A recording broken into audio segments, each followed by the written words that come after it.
संस्कृतियां संघर्ष करती हैं वही महान बनती है, और उन्हीं की संस्कृति को महान बताया जाता है, महान माना जाता है। हमारी संस्कृति के अंदर राम जी की महानता रही है तो लाखों सालों से ये संस्कृति मिट नहीं पाई, लेकिन ये राम जी की महानता, अगर हम केवल इसको चमत्कार मानेंगे तो ये महानता धीरे धीरे धीरे धीरे कम होती चली जाएगी। हमें इस महानता को उसी स्तर पर फिर से लाना है कि हमारे भीतर से, हमारे आसपास से राम जी निकलें।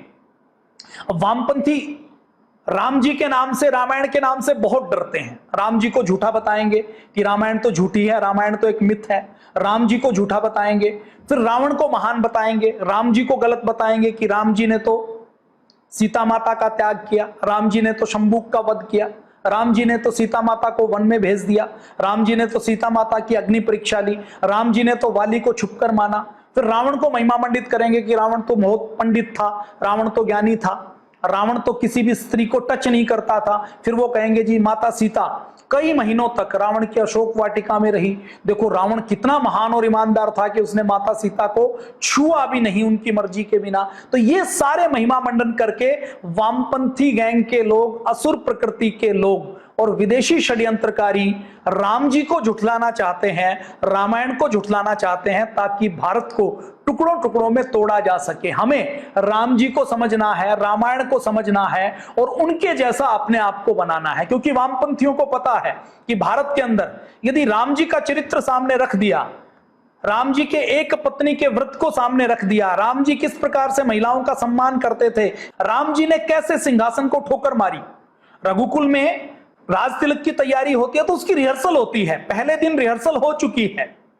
जैसे राज तिलक होता है वैसे राज तिलक की पूरी तैयारियां हो चुकी हैं, राम जी राजा बन चुके हैं, सब लोग उनको बधाई दे चुके हैं, और केवल रात रात का समय शेष है। उस रात रात के समय में जब उनके पिताजी उनको बुलाते हैं तो पिताजी के कहने से पहले ही वो समझ जाते हैं। माता केकई जब एक बार कहती है तो पूरे सिंहासन को ठोकर मार देते हैं। राम जी का चरित्र यदि भारत के युवाओं के सामने होगा तो भारत का युवा, भारत का कोई डॉक्टर लालची होकर किडनी नहीं निकाल सकता, भारत का कोई इंजीनियर इतना भ्रष्ट नहीं हो सकता कि वो कोई ऐसा पुल बनाए जो दूसरे दिन टूट जाए, भारत के अंदर कोई व्यक्ति रिश्वतखोरी नहीं कर सकता, काम चोरी नहीं कर सकता, क्योंकि राम जी का चरित्र सामने होगा। तो राम जी के चरित्र को एक एक व्यक्ति तक पहुंचाना है, एक एक व्यक्ति तक बताना है।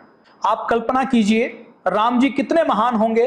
अपने पिता बूढ़े हैं, अशक्त हैं, उन्होंने एक वचन कभी किसी समय दिया होगा, उस पिता का वचन पालन करने के लिए कभी जो वन में रहे नहीं, कभी सोने चांदी हीरे जवाहरात को छोड़कर कभी कोई कपड़े नहीं पहने, जिनके सामने सैकड़ों सेवक रहते हों, जो महलों के गद्दों पर सोए हों, वो 14 वर्ष का संकल्प ले लेते हैं। अयोध्या के बारे में ये कहा जाता था, दशरथ के बारे में ये कहा जाता था कि दशरथ माना ऐसे राजा जिसका रथ 10 दिशाओं में गया हो। इस दुनिया में 10 दिशाएं मानी जाती हैं, उन 10 की 10 दिशाओं को दशरथ ने जीता था। कैसे जीता था कि राजा दशरथ से सहयोग मांगने के लिए देवता भी आते थे कि आप हमारी ओर से आकर युद्ध करो, असुरों को परास्त करने के लिए हमारी मदद करो। ऐसे दशरथ थे। तो ऐसे दशरथ के राज्य के, अयोध्या के राज्य के चक्रवर्ती सम्राट उनको होना था, और उनको कहा गया और रात की रात में उन्होंने वो सब के ऊपर ठोकर मार दी। अपने यहां तो भारत में इतिहास कौन सा पढ़ाया जाता है? इतिहास में पढ़ाया जाता है कि जहांगीर ने शाहजहां को लाल किले के अंदर कैद कर दिया, और कैद करने के बाद उसको इतना पानी भी नहीं देता था कि उसकी प्यास बुझ जाए।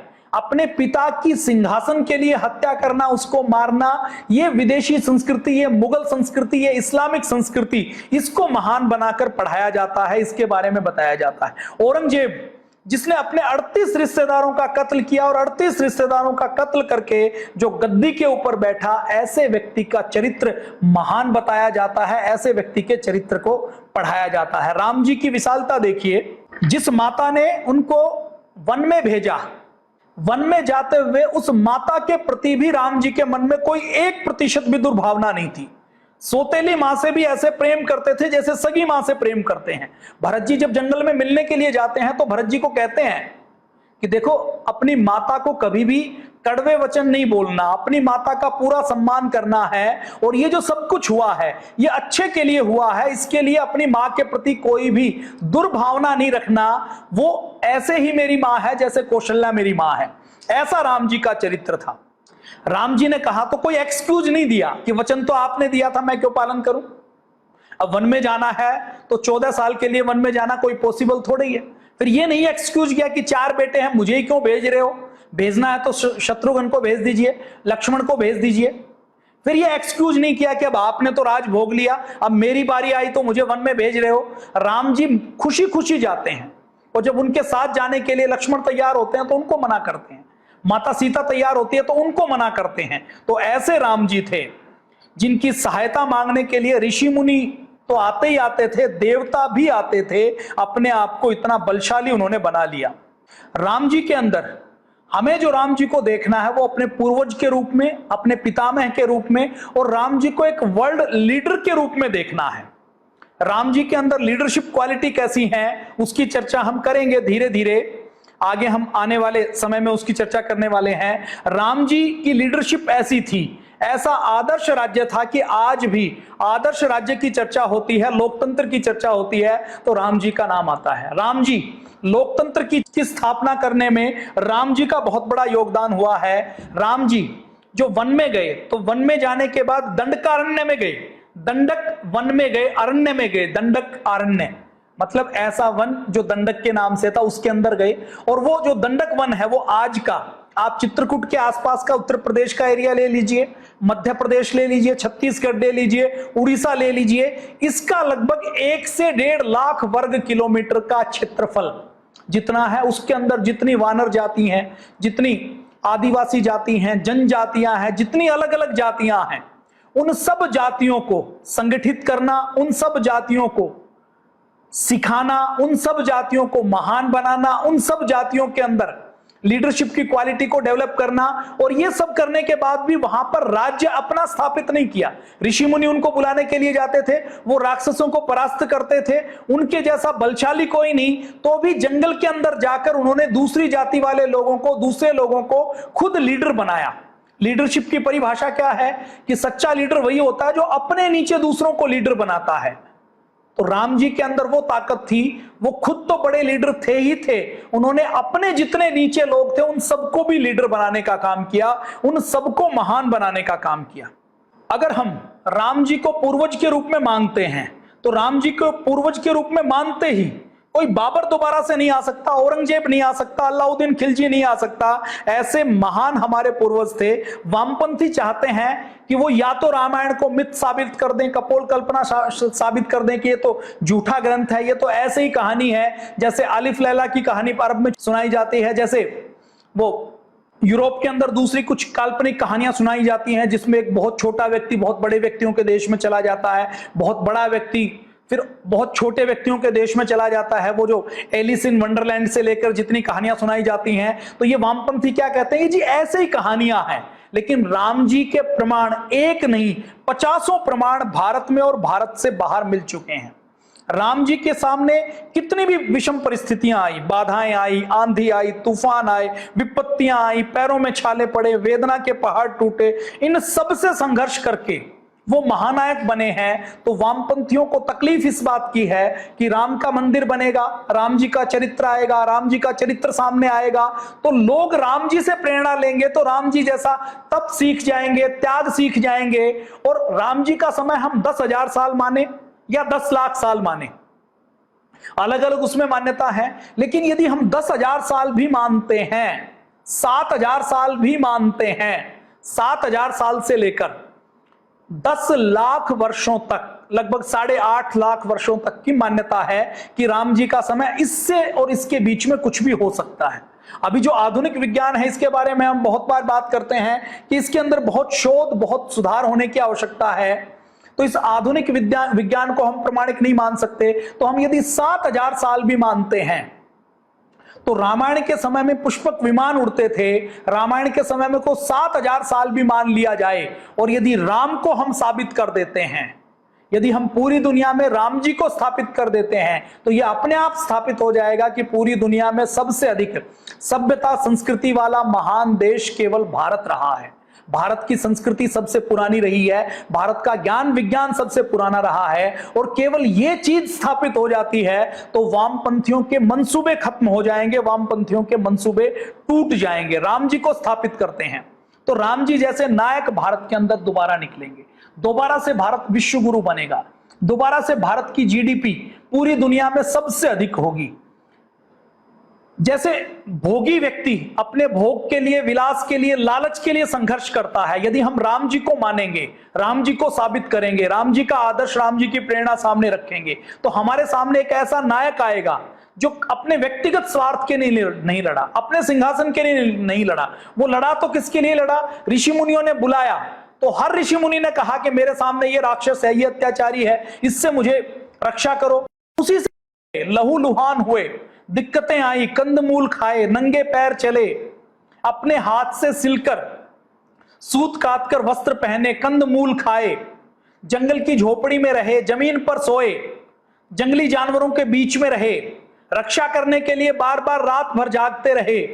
लेकिन इन सबके बीच में भी उन्होंने कभी अपने सिंहासन का संघर्ष ना करके दूसरों के लिए संघर्ष किया, अपने उदर पूर्ति, अपनी आवश्यकता पूर्ति के लिए संघर्ष नहीं किया, अपने भोग के लिए, अपने विलास के लिए संघर्ष नहीं किया। जैसा जो ग्लोबल लीडर होता है, वर्ल्ड लीडर होता है, जो महानायक होता है, जो सर्वश्रेष्ठ लीडर होता है, वो अपने सिद्धांतों के लिए लड़ता है, सिद्धांतों के लिए लड़ता है, मर्यादाओं के लिए लड़ता है। उसका संघर्ष व्यक्तिगत नहीं होता, उसका संघर्ष धन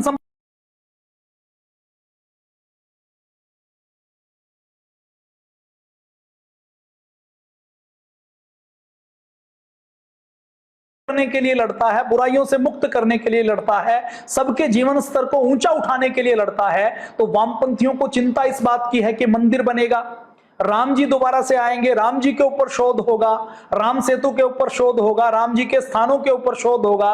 और इस हिंदुस्तान के एक एक बच्चे के मन में यदि ये बैठ गया कि राम हुए हैं और हमारे पूर्वज हुए हैं और हमारी तरह एक मानव के रूप में हुए हैं, जिन्होंने अपने मानव के गुणों का इतना विकास किया कि वो महामानव बन गए, वो पुरुष से महापुरुष बन गए, पुरुष से मर्यादा पुरुषोत्तम बन गए, तो वो व्यक्ति अपना चरित्र राम का सामने रखेंगे। उनके सामने औरंगजेब का, शाहजहां का, जहांगीर का, अकबर का, बाबर का, अलाउद्दीन खिलजी का, मोहम्मद गोरी का चरित्र नहीं होगा, उनके सामने ये आदर्श चरित्र होंगे। भारत की माताओं का चरित्र माता सीता होगी, जो अपने परिवार के लिए, अपनी मर्यादाओं के लिए, अपने धर्म के लिए, अपने पति के लिए, अपनी संस्कृति के लिए, जो राज सिंहासन को, महलों के सुख संपत्ति को ठोकर मानकर जो एक सूती साड़ी पहनकर नंगे पैर निकल पड़ती है, ऐसा आदर्श हमारे सामने बनेगा तो एक एक नारी माता सीता बनेगी। तो वामपंथियों को डर ये लगता है कि राम मंदिर बनेगा, राम जी के ऊपर बात होगी, राम का आदर्श चरित्र आएगा, और किसी दिन यदि इस भारत के समाज ने, भारत की संस्कृति ने राम के आदर्श को अपना लिया, इस 100 करोड़ की आबादी में यदि 100 व्यक्ति भी राम जी जैसे बन जाते हैं तो फिर भारत को गुलाम नहीं बना पाएंगे, भारत के टुकड़े टुकड़े नहीं कर पाएंगे, ये उनका डर है। राम जी हमें सिखाते हैं कि नायक कैसे बनना है। राम जी का जीवन हमें प्रेरणा देता है कि हीरे की तरह, कि देखिए कोयला हीरा कब बनता है? जब हजारों किलोमीटर नीचे, हजारों डिग्री तापमान के ऊपर, हजारों टन के प्रेशर को जब कोई कोयला हजारों वर्षों तक लगातार झेलता है तो वो हीरा बन जाता है। ऐसे ही हीरा बनने की प्रेरणा राम देते हैं। राम हमें बताते हैं कि नायक कैसे बना जाता है।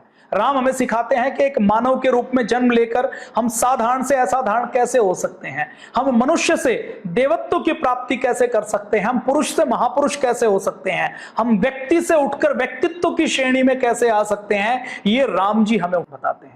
वो बताते हैं कि हम नर से भी बड़े होकर नारायण कैसे बन सकते हैं, ये राम जी हमें सिखाते हैं।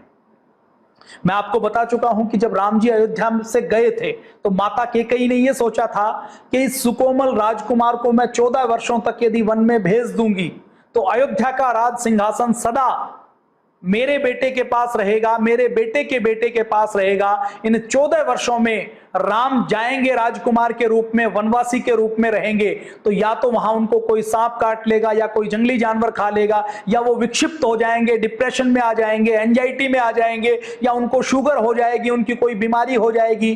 तो माता कैकेयी ये सोचती हैं कि अब राम वापस आने वाले नहीं है। लेकिन राम हमें सिखाते हैं, हमें बताते हैं कि राम जी जब गए थे तो राजकुमार थे, लेकिन जब वो वापस आए तो वो महानायक बनकर, महापुरुष बनकर, मर्यादा पुरुषोत्तम बनकर आए। और ऐसे मर्यादा पुरुषोत्तम बनकर आए कि रघु से लेकर, पृथ्वी से लेकर, सगर से लेकर, भागीरथी से लेकर, भरत से लेकर, उनके कुल में पता नहीं कितने राजा हुए, उन सबको हम याद करते हैं किसी एक प्रसंग के लिए, लेकिन राम जी का नाम अमर हो जाता है। तो यह हमें सिखाता है कि 10 लाख सालों बाद भी किसी व्यक्ति का शरीर इस दुनिया पर नहीं है, लेकिन जिसका व्यक्तित्व, जिसका कर्तृत्व और जिसके विचार अभी भी जो एक एक भारत के व्यक्ति के अंदर नसों में लहू बनकर दौड़ते हैं, वो कैसे बना जाता है, ये राम जी का जीवन हमें सिखाता है। राम जी का जीवन हमें स्वदेशी की प्रेरणा भी देता है। देखिए, राम जी जब वन में जाते हैं तो वन में जाते हैं तो नंगे पैर जाते हैं, पैरों के अंदर कोई चप्पल नहीं है, कोई पादुकाएं नहीं है। सोने की पादुकाओं की तो बात छोड़ दीजिए, लकड़ी की पादुकाएं भी नहीं है। जब जाते हैं तो उत्कल वस्त्र पहन लेते हैं, गेरवे वस्त्र पहन लेते हैं, सामान्य सूती वस्त्र पहनकर जाते हैं, जटा रखकर जाते हैं, सब कुछ छोड़कर जाते हैं, कोई भी कुछ भी नहीं साथ लेकर जाते। नहीं छोड़ते तो केवल अपना धनुष बाण नहीं छोड़ते, अपने शस्त्र नहीं छोड़ते। ये हमें प्रेरणा देता है कि हमें शक्ति की उपासना करनी है। हमारी भारत की संस्कृति संत सिपाही की संस्कृति है, योगी योद्धा की संस्कृति है, संत सैनिक की संस्कृति है, शस्त्र और शास्त्र की संस्कृति है। हमारी संस्कृति माला और भाला की संस्कृति है कि हमारे एक हाथ में माला रही है तो एक हाथ में भाला रहा है। एक हाथ में यदि हमने चमत्कार को रखा है, मतलब भक्ति को रखा है, मतलब आराधना, ध्यान और उपासना को रखा है, तो दूसरे हाथ में हमने तलवार को रखा है। एक हाथ में शास्त्र को रखा है, वेद दर्शन उपनिषद को रखा है, तो दूसरे हाथ में हमने शस्त्र को रखा है। तो राम जी प्रेरणा देते हैं, सब छोड़ दिया, नहीं छोड़ा तो केवल अपने अस्त्र नहीं छोड़े, अपने शस्त्र नहीं छोड़े, वो साथ लेकर जाते हैं। राम जी का कोई भी चित्र आप देख लीजिए, कोई भी चित्र राम जी का ऐसा नहीं है जिसमें उनके पास आयुध नहीं है, हथियार नहीं है, उनके पास अस्त्र शस्त्र नहीं है। तो राम जी का जीवन हमें प्रेरणा देता है कि केवल अहिंसा परम धर्म नहीं है। राम जी हमें बताते हैं कि यदि ज्ञान पूर्वक, धर्म पूर्वक हिंसा की आवश्यकता पड़े, रावण जैसे शक्तिशाली व्यक्ति से भी टकराना पड़े, तो हम तैयार रहें, हमें टकराना है, उससे डरना नहीं है, उससे घबराना नहीं है। ये राम जी का चरित्र हमें सिखाता। वामपंथियों को दिक्कत इसी बात से है कि हिंदुओं में यदि 1% भी भारतवासी, भारतीय यदि राम जी के चरित्र को जी लेंगे और राम जी की तरह योद्धा बनने का संकल्प ले लेंगे, मर्यादा को धारण कर लेंगे, तो हम भारत के ऊपर राज नहीं कर सकते, हम भारत को टुकड़ों टुकड़ों में तोड़ नहीं सकते, हम भारत को जाति के नाम से बांट नहीं पाएंगे। तो राम जी के स्वदेशी प्रेम की यदि हम बात करें, शस्त्र प्रेम कि धर्म की, देश की, संस्कृति की, मर्यादा की, सिद्धांतों की रक्षा के लिए यदि रावण जैसे बड़े शक्तिशाली शत्रु से भी टकराना पड़े तो उसके लिए भी तैयार रहना। रावण के पास वर है, देवताओं से नहीं मारे जा सकते, किन्नरों से नहीं, गंधर्वों से नहीं, मतलब जितनी जातियां हैं, यक्ष, देवता, किन्नर, उन सब से नहीं मारे जा सकते। रावण जब भगवान शिव से वर मानते हैं तो अहंकार में, घमंड में वो कहते हैं कि ये बंदर और आदमी, इनसे तो मैं वैसे ही जीत सकता हूं, इतना शक्तिशाली तो मैं हूं, तो मुझे वरदान की आवश्यकता, सुरक्षा की आवश्यकता तो केवल देवताओं से है, यक्षों से है, गंधर्वों से है, किन्नरों से है। तो उनसे वो मांग लेता है। अब उनसे मांगने के बाद जिन दो को वो छोड़ता है, उन दो की शक्ति इतनी देखिए कि वो रावण से टकरा जाते हैं। तो रावण का शस्त्र प्रेम यदि हम सीख जाएं तो वामपंथियों के मंसूबे पूरे नहीं हो सकते, विदेशी षड्यंत्रकारियों के मंसूबे नहीं पूरे हो सकते। और राम जी का जीवन हमें स्वदेशी की प्रेरणा भी देता है, स्वावलंबन की, कि जब वो वन में जाते हैं तो अपने हाथों से अपना घर बनाते हैं, झोपड़ी बनाते हैं, अपने हाथों से चटाई बनाते हैं, अपने हाथों से चूल्हा चौका बनाते हैं, अपने हाथों से अपने लिए वस्त्र बनाते हैं, और अपने जो शस्त्रों की जरूरत पड़ती है, लड़ाई के लिए तीर की, धनुष की जरूरत पड़ती है, तो उस आयुधों की रक्षा के लिए भी वन में रहते हुए वो भरत को या अयोध्या में लिखकर लेटर नहीं भेजते कि अब मैं वन में रह रहा हूं, मुझे ये आप भिजवा दीजिए, इतने कपड़े भिजवा दीजिए, इतना आप खाना भिजवा दीजिए, वन में रहते हुए मेरे लिए ये घर बनाने के लिए इतना बिल्डिंग मटेरियल भिजवा दीजिए, घर बनाते हुए मेरे पास ये अस्त्र शस्त्र तीर तलवार खत्म हो गए हैं, ये भिजवा दीजिए। वो कुछ नहीं कहते, वो स्वावलंबी बनके स्वदेशी के रास्ते की एक अनुपम प्रेरणा देकर, उस समय स्वदेशी विदेशी नाम की कोई चीज तो नहीं होती थी, लेकिन राम जी के जीवन से हम स्वावलंबन की प्रेरणा ले सकते हैं। और आज का स्वावलंबन यही है, राम जी का जीवन हमें प्रेरणा देते हैं कि हम विदेशी वस्तुओं के ऊपर निर्भर ना रहें, हम अपने जीवन में स्वदेशी का स्वावलंबन का पालन करें। राम जी यदि जंगल में जाकर रावण जैसे आतताई से लड़ सकते हैं, अपने संसाधनों को जुटाकर स्वावलंबी बन सकते हैं, तो हम भी स्वावलंबी बने। राम जी की महिमा कितनी है देखिए, अपने भारत के अंदर अभी महिमा मंडन किसको किया जाता है? भोग को महिमा मंडन किया जाता है, दिखावे को महिमा मंडन किया जाता है, कपड़े किसी ने कैसे पहने हैं इसको महिमा मंडन किया जाता है। महिमा मंडन किया जाता है कि किसी भी व्यक्ति की इमेज बिल्डिंग कितनी की गई है, किसी भी व्यक्ति को मीडिया मैनेजमेंट से, इवेंट मैनेजमेंट से कितना बड़ा बनाया गया है। अपने भारत के अंदर कोशिश ये की जा रही है कि भारत के अंदर महिमा मंडन भोग का हो। राम जी का जीवन सामने आता है तो ये जीवन हमें प्रेरणा देता है कि हमारा आदर्श भोग नहीं है, हमारे भारतीयता का आदर्श योग है, हमारे भारत का आदर्श तप और त्याग है। मैं राम जी की बात करूं तो महर्षि मनु के 10 पुत्र थे, उन 10 पुत्रों में इक्ष्वाकु एक पुत्र थे। इक्ष्वाकु से लेकर भगवान राम का वंश चलता है। इक्ष्वाकु से हम यदि बात करें तो उनके वंश में जितने लोग हुए हैं, बहुत बड़े बड़े राजा हुए हैं, आज हम उनकी पूजा नहीं करते। इक्ष्वाकु महर्षि मनु के बेटे थे, जिन्होंने मनुस्मृति के नाम से भारतीय संविधान दिया। देखिए, मनुस्मृति के अंदर अंग्रेजों ने, विदेशियों ने और उसके बाद वामपंथियों ने खूब मिलावट की।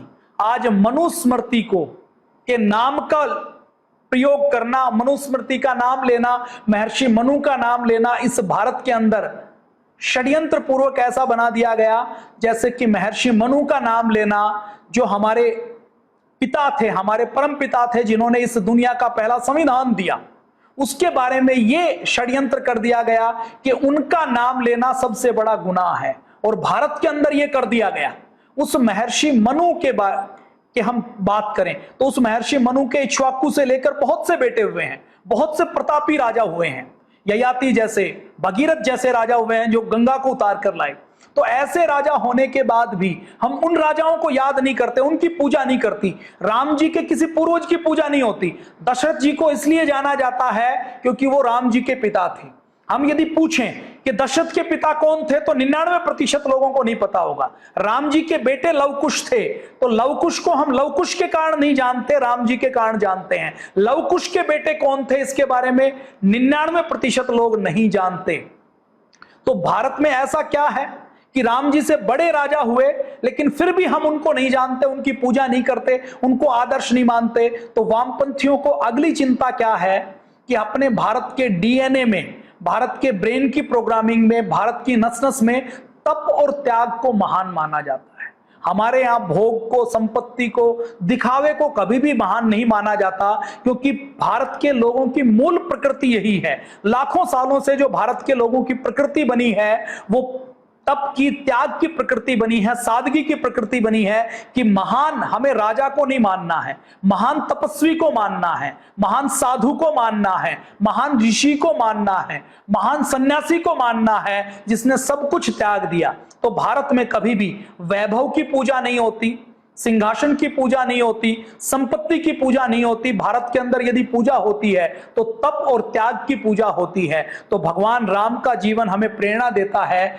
कि हम कितना भी वैभवशाली हो, संपत्ति हो, सिंहासन हो, रावण जैसा सोने की लंका हो, तो भी हमारा भारत कभी उस व्यक्ति की पूजा नहीं कर सकता जो भोगी हो, जो विलासी हो, जो बलात्कारी हो, जो आतताई हो, जो अत्याचारी हो और जिसने केवल संपत्ति का संचय किया हो। तो भारत में राम जी की जब हम पूजा करते हैं तो अनजाने में ही हम तप और त्याग की पूजा करते हैं, उसको मान्यता देते हैं। तो वामपंथियों को एक दिक्कत यह है कि यदि राम जी का मंदिर बनेगा, राम जी की पूजा होगी, राम जी को सच माना जाएगा, तो भारत तप और त्याग की पूजा करने लगेगा, संघर्ष की पूजा करने लगेगा। और जो यदि भारत की आने वाली पीढ़ी तप त्याग की पूजा करेगी, राम जी को और माना जाएगा, राम जी को और जाना पड़ जाएगा। तो वामपंथियों को इस बात से भी दिक्कत है, तो वो बार बार क्या कहते हैं कि रामायण तो कपोल कल्पना है, रामायण तो मिथ है, रामायण के अंदर कोई भी सच्चाई नहीं है।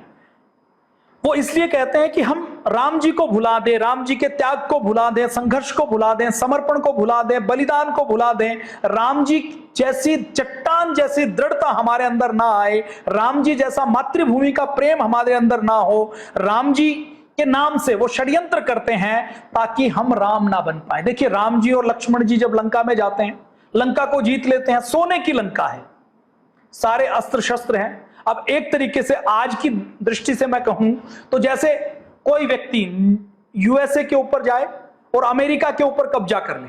अब अमेरिका के ऊपर खूब धन है, शक्ति है, संपत्ति है, लेकिन अमेरिका के अंदर भी सोने की बिल्डिंग नहीं बनी हुई। अब लंका के अंदर तो सोने की बिल्डिंग भी बनी हुई है, छतों के ऊपर सोना लगा है, दरवाजों के ऊपर सोना लगा है। जैसे जैसलमेर में जब हम जाते हैं ना, तो जैसलमेर का जो पुराना किला है, उस पुराने किले की छत के ऊपर लगभग 800 किलो सोना लगा हुआ है। तो ऐसे सोने के भवन बने हुए थे। तो राम जी जैसा व्यक्ति जो 14 साल तक वन में रहा हो, राजा बनते बनते रह गया हो, उनकी जगह कोई दूसरा व्यक्ति होता और सोने की लंका के राजा को, रावण को, जो अत्याचारी था, दुष्ट था, उसको हराता, तो क्या वो उस लंका में नहीं रहता? लक्ष्मण जी जब कहते हैं कि हमें क्या करना है, क्या आदेश है, तो वो कहते हैं कि ये सोने की लंका मुझे प्यारी नहीं है, मुझे तो अपनी जननी जन्मभूमि प्यारी है, अपनी मातृभूमि प्यारी है, जहां पर मैंने जन्म लिया है, जिस मिट्टी में लोट लोट कर मैं बड़ा हुआ हूं। तो वामपंथियों को दिक्कत यह है कि राम जी का जीवन हमें प्रेरणा देता है मातृभूमि से प्रेम की।